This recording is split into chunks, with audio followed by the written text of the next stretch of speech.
मागे आम्ही महात्मा गांधी आणि आंबेडकरांचा फोटो ठेवलेला आहे, जो आपल्या सगळ्यांना माहिती आहे की पुण्यात जेव्हा अभिजित झाला होता तेव्हा त्याला आम्ही तोच फोटो दिला होता. कारण की अ, महात्मा गांधींचे आणि आंबेडकरांचे विचार एकत्रितपणे लोकशाहीचा बुलंद आवाज आहेत आणि त्यामुळे पण त्या फोटोनी त्याचं स्वागत केलं होतं फोटो देऊन. आज ते छायाचित्र दिल्लीच्या जंतर मंतरवर ठेवण्यात आलेलं आहे आणि आंदोलनाची दिशा ही लोकशाहीपूर्ण राहील, शांततापूर्ण राहील, अहिंसक राहील याची दिशा नक्की करणारी ही प्रतिमा आहे असं माझं मत आहे. म्हणून आपण पण हा फोटो इथे ठेवलेला आहे. मुळात हा विषय आजचा आहे तो पोलीस अत्याचाराचा आहे. पोलिसांच्या सरकारी गैरवापराचा आहे. राजकीय कारणांसाठी पोलिसांचा वापर करणाऱ्या राजकारणाचा किंवा राजकीय प्रवृत्तीचा सर्वप्रथम मी निषेध करतो. आता विषय हा जर आंदोलनाचा असेल तर शांततापूर्ण पद्धतीने आंदोलन करण्याचा, एकत्रित जमण्याचा, संघटना तयार करण्याचा, रस्त्यावर निषेध व्यक्त करण्याचा अधिकार हा प्रत्येकाला आहे.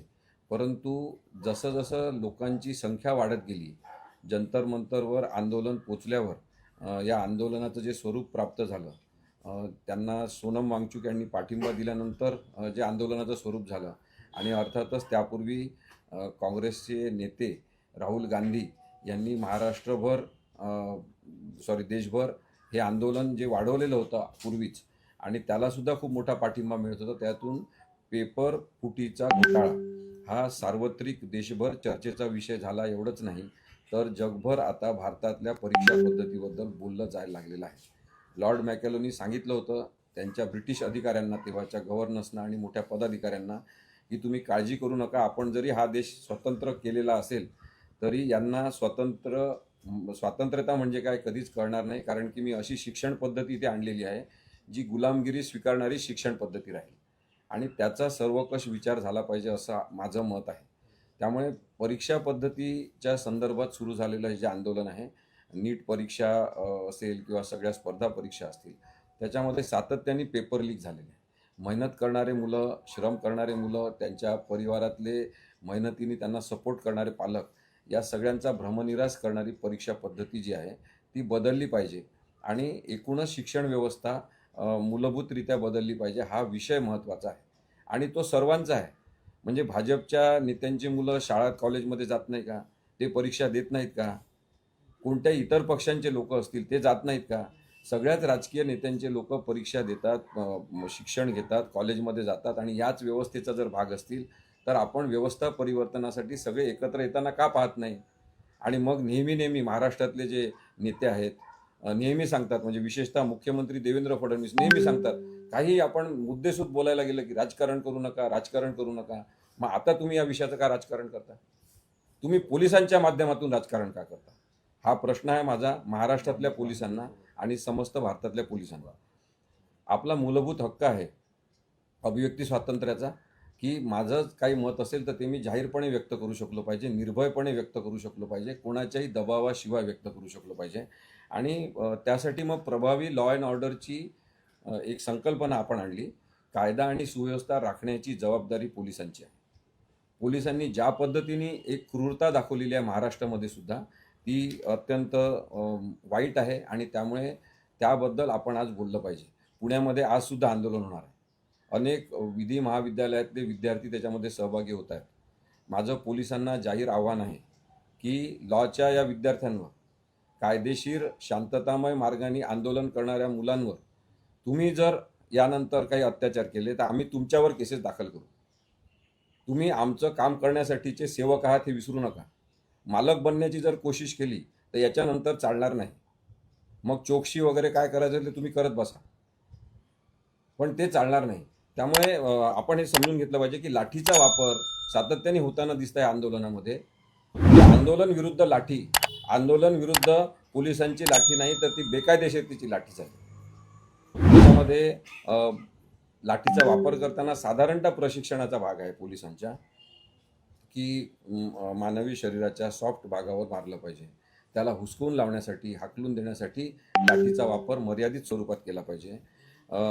साधारणतः कमरेच्या वर मारत असताना हे लक्षात घेतलं पाहिजे की जे आपलं हेड आहे म्हणजे डोकं आहे किंवा कॉलर बोन आहे ही, तशा महत्त्वाच्या हाडांच्या भागांवर आपण मारणार नाही याची काळजी पोलिसांनी घेतली पाहिजे. हे सगळं सोडून दिलं आणि आपण पाहिलं दिल्लीमध्ये की अत्यंत क्रूर आणि अमानुष पद्धतीने खिळे लावण्यात आले, म्हणजे त्याचे आकोडे जे असतात ते काठ्यांवर लावून अगदी स्किन फाडण्यात आल्या मुलांच्या. हा अमानुषपणा करण्यासाठी तुम्ही कायदा आणि सुव्यवस्था पाळता असं म्हणता का? कायदा आणि सुव्यवस्था पाळणं म्हणजे लोकांच्या मानवी हक्कांचं उल्लंघन होणार नाही या पद्धतीने वागणं आहे. कायदा आणि सुव्यवस्था तुम्ही पाळायची असेल तर आम्ही सुद्धा ती पाळणारच आहे. नागरिकांचं पाळणं हे कर्तव्यच आहे, पण पोलिसांचं जास्त आहे. प्रत्येक सामान्य माणसाच्या मानवी हक्कांचं संरक्षण करणारे मानवी हक्क संरक्षक म्हणून कायद्याच्या दृष्टीने पोलीस महत्त्वाचे आहे. ते जर मानवी हक्कांचं उल्लंघन करत असतील तर अत्यंत चुकीचं आहे. तुम्ही पांगण्याचे आदेश देऊ शकता, त्यासाठी सौम्य लाठीचार्ज करू शकता. हे अनेक केसेसमध्ये कोर्टाने पण मान्य केलं. परंतु अनेक निर्णयांनी ते मान्य केलं की नाही चालणारच नाही हे सुद्धा सांगणारे निर्णय आहेत. आता टिअर गॅसचा वापर, विषारी गॅस आहे तो, स्किनला, डोळ्यांना, नंतर डोळ्यातून सगळ्या मज्जातंतूंना सगळ्यांना परिणाम करणारा घटक आहे टिअर गॅस, आणि तुम्ही सर्रास टिअर गॅस फोडता. पोलिसांचं हे काम आहे टिअर गॅस फोडणं. हे अश्रुधुराच्या ज्या नळकांड्या तुम्ही फोडत आहात, लोकांवर फेकत आहात, तो बेकायदेशीरतेचा भाग आहे. कायदा आणि सुव्यवस्था जर तुम्हाला केवळ बळाचा वापर करून करता येत असेल तर तुमचं प्रशिक्षणच चुकीचं झालेलं आहे. परदेशामधले पोलीस पहा, आरोपीशी चर्चा करतात, कॉफी पितात, त्यांच्यासोबत एका टेबलवर बसून सगळी माहिती काढतात. तुम्हाला मारधाड केल्याशिवाय काहीच होत नसेल असं वाटत असेल तर तुमची पोलीस यंत्रणाच कुचकामी झालेली आहे. त्यामुळे पीसफुल प्रोटेस्ट जे आहे त्याला हिंसक मार्गाने पोलीस जे उत्तर देत आहेत ते थांबलं पाहिजे. पुण्यामध्ये तसं होता कामा नये. सुसंस्कृत शहर आहे, सुसंस्कृतीचा टेंबा मिरवणारं सुद्धा शहर आहे. त्यामुळे इथे अशा प्रकार चालणार नाहीत हे पोलिसांना इथल्या राजकीय नेत्यांनी सांगितलं पाहिजे. मला कळलं की काल आमचे मित्र मुरलीधर मोहोळ यांनी काहीतरी प्रेस कॉन्फरन्स घेतली आणि त्यांनी सांगितलं की आंदोलन करणं हा प्रत्येकाचा हक्क आहे, मूलभूत अधिकार आहे, चांगली गोष्ट आहे. पण तुम्ही जे तत्त्व सांगता, जे कायद्यातलं तत्त्व तुम्हाला कळलेलं आहे ते तुमच्या हस्तक्षेप करणाऱ्या पोलिसांना कळलेलं आहे का ते तुम्ही विचारा. आणि पोलिसांना तुम्ही डायरेक्ट सूचना द्या. तुमच्या लेटर हेडवर एक पत्र काढा आजच पोलिसांसाठी, इथल्या पोलीस कमिशनरसाठी विशेषतः. मी महाराष्ट्रातले जे महत्त्वाच्या शहरातले पोलीस कमिशनर आहेत त्यांना हे सांगू इच्छितो आहे पत्रकार परिषदेच्या निमित्ताने. ते नागपूरमधले असतील, ते कोल्हापूरमधले असतील, ते सांगलीमध्ये मुद्दामून आत्ता पाठवलेले एक जण असतील, ते पुण्यामधले असतील किंवा मुंबईतले असतील, ठाण्यामधले असतील. याच्यानंतर पोलिसांनी जर ब्रुटॅलिटी केली, पोलिसांनी जर राक्षसीपणा दाखवला तर आम्ही चालवून घेणार नाही. पोलिसांवर त्या केसेस दाखल होतील. तुम्ही जर खोट्या केसेस आंदोलकांवर दाखल करत असाल, त्या मुलांचं जीवन गुन्हेगारी करण्याकडे नेत असाल तर ते आम्हाला चालणार नाही. हा महत्त्वाचा भाग मला आज आपल्या पत्रकार परिषदेतून सांगायचा आहे. लाठीचार्ज कोणावर करता तुम्ही? मी एक 5 मिनिटं बोलतो आपल्याशी. लाठीचार्ज कोणावर करता तुम्ही?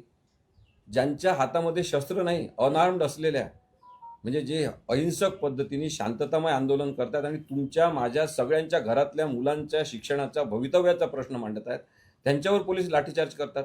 मला पोलिसांनी अनेक जणांनी सांगितलं की आम्हाला आमचे इथले पोलीस जे मुख्य असतात ते आम्हाला आदेश देतात आणि आम्हाला त्याप्रमाणे करावं लागते, आमची इच्छा नसते.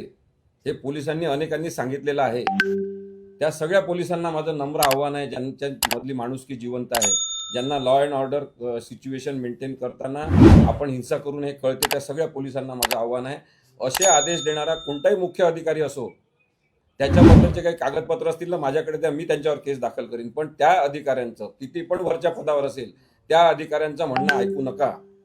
आणि आपल्या सगळ्यांच्या भवितव्यासाठी आपण आंदोलनात सहभागी झालं पाहिजे असं मला वाटते. शेवटचा मुद्दा आहे की 149 जे BNSSचा आत्ता आहे नवीन कलम, त्याच्यामध्ये सांगितलं आहे little force to do little injury. तुम्ही खूपच सौम्य बळाचा वापर केला पाहिजे आणि ते जर केल्या जात नसेल तर अत्यंत चुकीचं आहे. आता इथे साध्या विषयातले पोलीस पण आले, त्यांचं सुद्धा मी स्वागत करतो, कारण आपलं काही लपून काहीच नसते, लपून आपलं काही नाही. जे काही असेल ते कायद्याच्या अनुसार आपण बोलत असतो. अनिता ठाकूर केसमध्ये सुप्रीम कोर्टाने स्पष्टपणे सांगितलेलं आहे की सिच्युएशन कंट्रोल झाली असेल तर तुम्ही सतत कंटिन्यू लाठीचार्ज करू शकत नाही, लोकांवर अन्याय अत्याचार करू शकत नाही. त्याच्यामुळे फंडामेंटल राईट्स म्हणजे मूलभूत हक्क आणि मानवी हक्क याची जाणीव पोलिसांना असली पाहिजे. मी स्वतः पोलिसांच्या अनेक ट्रेनिंगला गेलेलो आहे, पोलीस प्रशिक्षण केंद्रांमध्ये गेलेलो आहे. त्यांना त्यावेळेस मानवी हक्क संरक्षण हा विषय शिकवला जायचा. आता मानवी हक्क आणि मूलभूत हक्क हे जणू त्यांच्याकडून हद्दपार करून टाकलेला आहे प्रशिक्षणातून.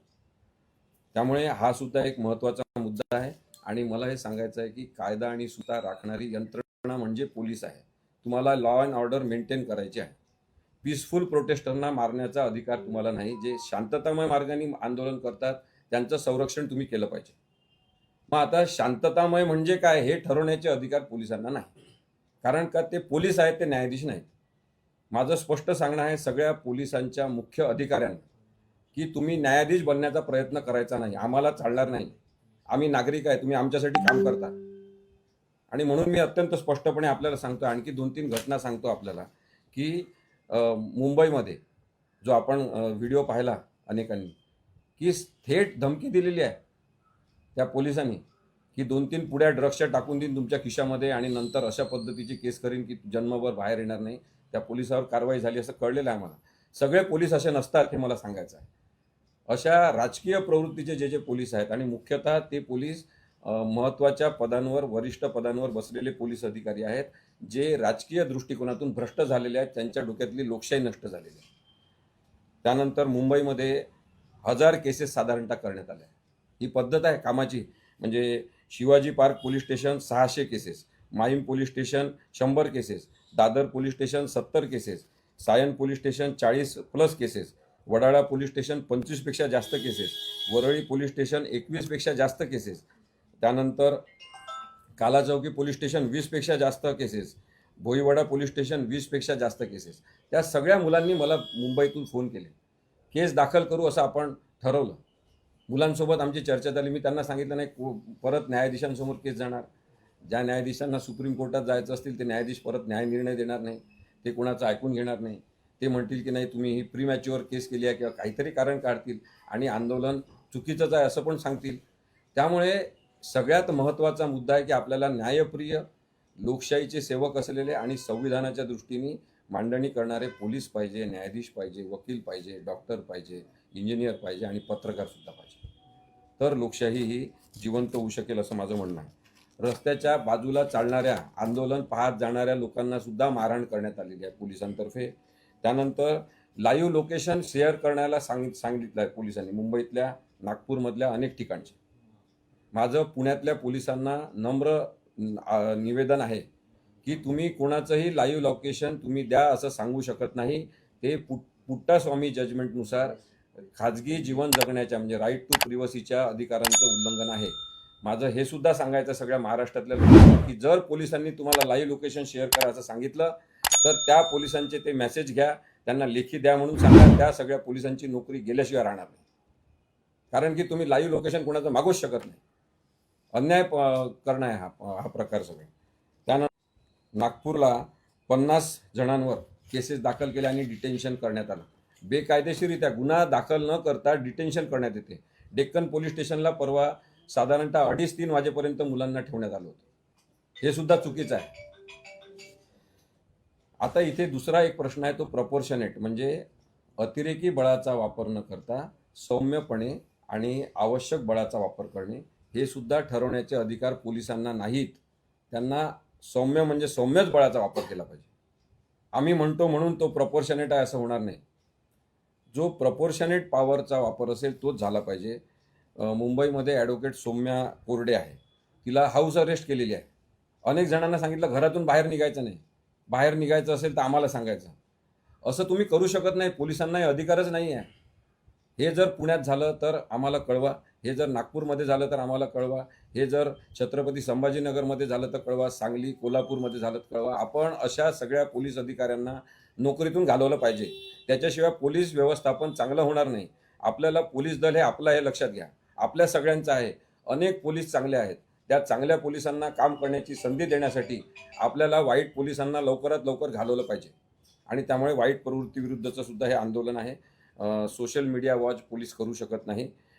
एक आयेशा खान नावाची कोणीतरी अभिनेत्री आहे, ती उभी होती ते आंदोलन पाहत. ती घोषणा पण देत नव्हती तेव्हा, तरी सुद्धा तिला अरेस्ट करण्यात आलं, तिला ताब्यात घेण्यात आलं. हे चुकीचं आहे. डिटेन करण्यात आलं, हे चुकीचं आहे असं डिटेन्शन करणं सुद्धा. त्यामुळे बळाचा अतिरेकी वापर सुद्धा चालणार नाही. माझ्यासोबत आमची सगळी वकिलांची टीम आहे, काही लॉचे विद्यार्थी आहेत. आणि आम्ही आजच्या आंदोलनामध्ये जर काही पोलिसांनी गडबड केली तर त्यांच्यावर कारवाई करू. कायद्याचा आवाज आम्ही करत राहू. बेकायदेशीरतेचा आवाज जर काही पोलिसांना करायचा त्यांनी करत राहावं, पण आम्ही चांगल्या पोलिसांना समोर आणू आणि चांगल्या पोलिसांना समाजासमोर आणून त्यांचा सत्कार सुद्धा करू. परंतु याच्यानंतर एखादा पोलीस अधिकारी मोठ्या पदावर बसला असेल तर तो स्वतःला हुशार समजत असेल आणि माझ्याजवळ सगळे पॉवर असे समजत असेल तर तसा हुकुमशाही पोलीस ऑफिसर आम्हाला नको. हे मी आपल्याला स्पष्टपणे सांगतो. आपल्याला काही विचारायचं तर विचार. तुम्ही दिल्लीतल्या आंदोलनाचा उल्लेख केला, दृश्य आता सगळ्यांच व्हिडिओ ते दाखवले. तुम्ही याचा कॉग्निझन्स घेणार आहात का? तुम्ही जे पोलीस अधिकारी किंवा आहेत, आपण बघितलंय का पोलीस अधिकाऱ्यांचं निलंबन झालं दिल्लीतलं? एक पोलीस मुलीच्या बॅक साईडला काठी मारतोय, त्यांचंही निलंबन करण्याचं मागणी. तुम्ही काही गुन्हे वगैरे दाखल करणार आहात? न्यायालयात जाणार आहात का दिल्लीत तो जो लाठीचार्ज झाला त्याच्या विरोधात? आम्ही वकील असून सुद्धा अशा प्रकरणांमध्ये नेहमी लोकांना हा सल्ला देत असतो की न्यायालयात जाण्याचा शेवटचा पर्याय ठेवा. आता रस्त्यावरच आंदोलन झालं पाहिजे. न्यायालयामध्ये न्याय मिळतो. अनेक चांगले न्यायाधीश आहेत, ते न्याय देतात. परंतु काही न्यायाधीश हे पाळीव झालेले आहेत, मी पुन्हा एकदा सांगतो. त्यामुळे न्यायालयात जाण्याचा मार्ग शेवटचा म्हणून वापरला पाहिजे. आपल्याला प्रश्न लोकांचा आहे, तो लोकांमध्ये सोडवता आला पाहिजे. आता जनतेच्या न्यायालयात लोकांच्या रस्त्यांवर लोक उतरलेले आहेत, मुलं उतरलेले आहेत. म्हणून हे आंदोलन मागचूकचं नाही. हे पण मी परवा पुण्यामध्ये सांगितलं. हे आंदोलन काही अभिजित दिपकेचं राहिलं नाही. हे आंदोलन मुलांनी स्वतःच्या ताब्यात घेतलेलं आहे. कारण की मुलांच्या भवितव्याचा प्रश्न आहे. त्यांना दिसते अभ्यास करून करून मरमर अभ्यास करायचा, रात्री जागून अभ्यास करायचा, आणि काय मिळणार आपल्याला? तर पेपर लीक होणार. ज्यांच्याजवळ पैसे असतील त्यांना मार्क मिळणार आणि ते पुढे पुढे जाणार. हे सगळं थांबलं पाहिजे. गुणवत्तेचा आदर झाला पाहिजे आणि गुणवत्तेचा दर्जा कायम ठेवायचा असेल तर परीक्षा पद्धती आपल्याला चांगली केलीच पाहिजे. पण माझा पुढचा मुद्दा हा आहे की शिक्षण व्यवस्थाच चांगली केली पाहिजे. की वर्षभर अभ्यास करायचा आणि ते 3 तासाची कोणीतरी परीक्षा घेणार, 3 तासावर ठरवणार कोण हुशार आहे कोण कमी हुशार आहे, असं नसते. 3 तासाची परीक्षाच बंद झाली पाहिजे. आपल्याला मूलभूत शिक्षण पद्धतीचा विचार करता आला पाहिजे. सर, पोलिसांनी लाठीचार्ज केला तर त्यांच्यावरती गुन्हा दाखल करा असं तुम्ही सांगितलेलं आहे. एकंदरीत ही महाराष्ट्रभर असणार का देशभर ही वकिलांमार्फत तुमच्या? नाही बघा, काही जण पोलिसांची सुद्धा बदनामी करण्यासाठी या आंदोलनामध्ये पोलिसांनीच अलाव केलेला त्यांना. म्हणजे दिल्लीमध्ये आम्ही जे पाहिलं की काही विशिष्ट राजकीय पक्षाच्या लोकांना काठ्या देण्यात आल्या. पोलीस आहे असं दाखवणारं हेल्मेट देण्यात आलं. साध्या वेशात ते पाठवण्यात आलं. त्यांना विचारतात लोक की तुम्ही कोण आहे, कोणत्या पोलीस स्टेशनच्या, ते सांगू पण शकत नाही. त्यामुळे पोलिसांनी सुद्धा सतर्क राहिलं पाहिजे की त्यांची बदनामी होत असेल अशा लोकांमुळे तर त्यांनी त्या लोकांना थारा देऊ नये खरं म्हणजे. आणि त्यामुळे माझं हे आव्हान आहे पोलिसांना की त्यांनी चांगल्या पद्धतीने कायदेशीर वागणूक ठेवली तर काही प्रश्न नाही.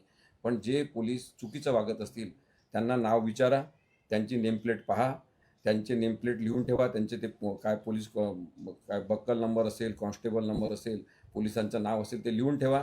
त्यांच्याबद्दल आपण एकत्रित तक्रारी करू. सर, तुम्ही बघितलं, आपण व्हिडिओ बघतोय दिल्ली किंवा इतर ठिकाणी ज्या पद्धतीने हिंसा चालू होतोय, मग कायदा सुव्यवस्था बिघडवण्याचं काम कोणाकडे होतं? कसं आहे माहिती आहे का, प्रत्येकच आंदोलन जे आहे ते म्हणजे आता नरेंद्र मोदी काल म्हणाले की बाबा मेरे पास मुसद्दा आता मी दिलेला आहे म्हणून. त्याला मसुदा पण म्हणता येत नाही. त्या माणसाला पंतप्रधान केला आपण, मुसद्दा दिला आहे म्हणतो तो माणूस. तर आपल्याला लाज वाटली पाहिजे अशा राजकीय लोकांची. त्यामुळे असे जेव्हा लोक असतात की नाही तेव्हा तशाच दर्जाचे लोक सगळीकडे वाढतात. म्हणजे तुम्ही बघा ना, आता न्यायव्यवस्था झाली म्हणजे ते न्यायाधीश सरन्यायाधीश म्हणतात की वेळच नाही म्हणतात तुमचा व्हिडिओ पाहायला. मग काय पाहायला वेळ आहे तुम्हाला? कशासाठी तुम्ही नोकरी करता? पगार कोण देतात तुम्हाला? हे सरन्यायाधीश असून तरी विचारायला पाहिजे ना. म्हणजे एखाद्या पदावर चुकीचा माणूस बसला असेल तर त्या माणसाच्या प्रवृत्तीबद्दल बोललं पाहिजे. आपल्याला त्या पदाचा आदर आहे, लोकशाहीबद्दल प्रेम आहे, म्हणजे माझं न्यायव्यवस्थेवर प्रचंड प्रेम आहे. पण याचा अर्थ तिथे कोणी पण जाऊन बसेल त्याला आम्ही सर्वोच्च म्हणायचं असं कसं चालणार आहे? आणि म्हणून मला असं वाटते की हे आंदोलन जे आहे ना ते प्रश्न विचारणारं आंदोलन आहे. हे लोकशाहीचे प्रश्न उपस्थित करणारं आंदोलन आहे. बऱ्याच जणांनी पत्रकारांवर पण आरोप केले म्हणून मी काल पोस्ट पण लिहिली. किंवा सगळे पत्रकार तसे नाही आणि ग्रामीण भागातले पत्रकार आहेत, स्थानिक पत्रकार आहेत, संघटनेतून काही जण चळवळीतून आलेले आहेत, त्यांना माहिती आहे लोकांचे प्रश्न. पण त्यांच्यावर पण काही दबाव आहे ते आपण समजून घेतलं पाहिजे. पण त्याचबरोबर याचा अर्थ जे मीडिया हाऊसेस हे विकल्या गेलेले त्याच्याबद्दल बोलायचंच नाही असं नाही. त्याच्यामुळे लोक प्रश्न विचारत आहेत. या मुलांची भाषा आणि कल्पकता अत्यंत वेगळी आहे आणि त्या दृष्टीने जर आपण त्यांचे पोस्टर्स बघितले, त्यांचे 2-2 ओळीतले वाक्य लिहिलेले बघितले आणि ते जे काय परिणामकारक आहे ती लोकशाही जिवंत होण्याचं लक्षण आहे. त्यामुळे आता ही लोकशाही व्हायब्रंट झालेली आहे. दिस इज काय म्हणतो व्हायब्रंट डेमोक्रेसी. आणि व्हायब्रंट डेमोक्रेसी जेव्हा होते तेव्हा त्याच्यासमोर अन्याय टिकत नाही, अत्याचार टिकत नाही, मूर्खपणा टिकत नाही. आणि दिखाऊपणा सुद्धा गळून पडतो. सर, विद्यार्थ्यांना ज्यांनी मारहाण केली अशा पोलिसांवर कायद्यात काय कारवाईची तरतूद आहे?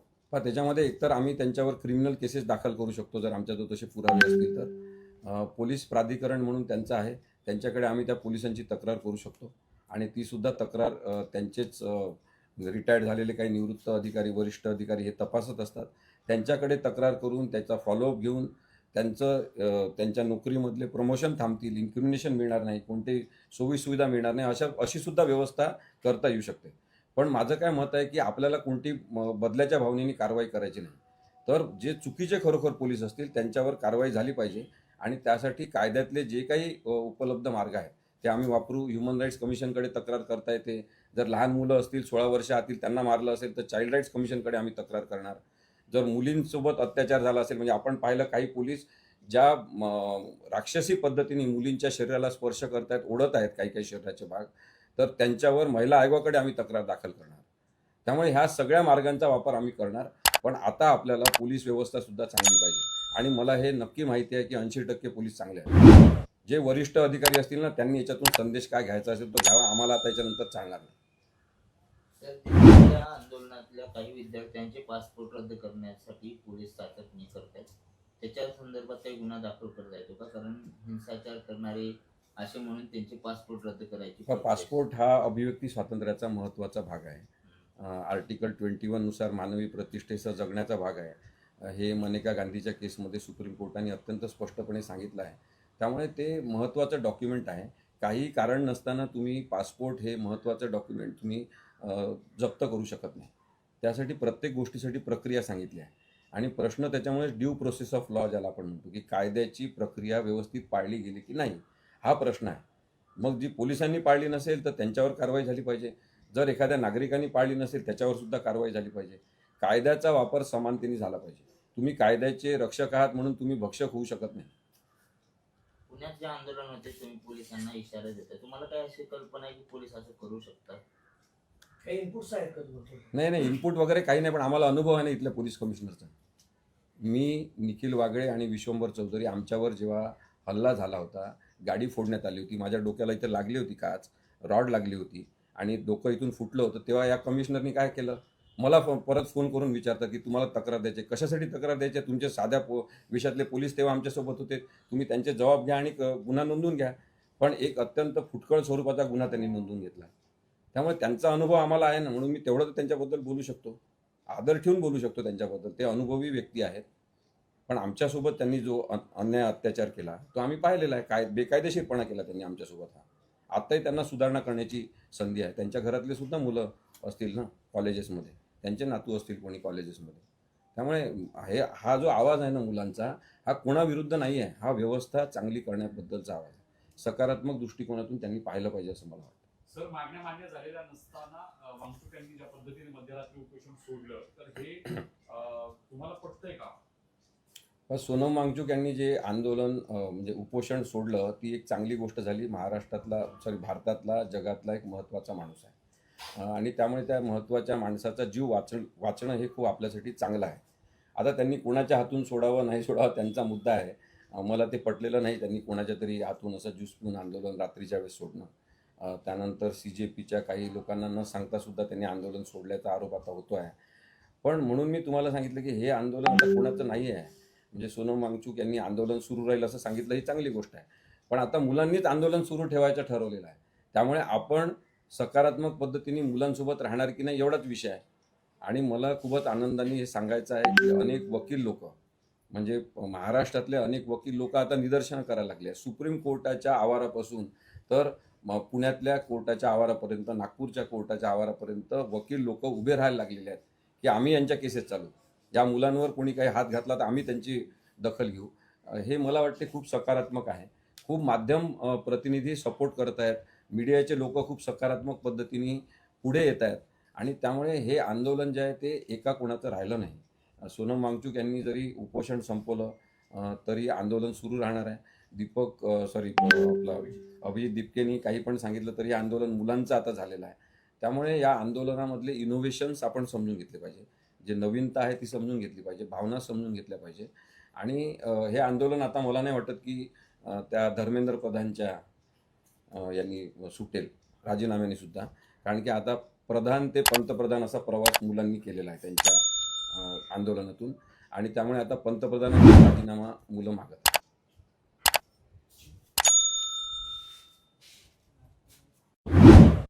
गरजा हिंदुस्तान चॅनलला सबस्क्राईब करा आणि ताज्या घडामोडी जाणून घेण्यासाठी बेल आयकॉनवर प्रेस करा.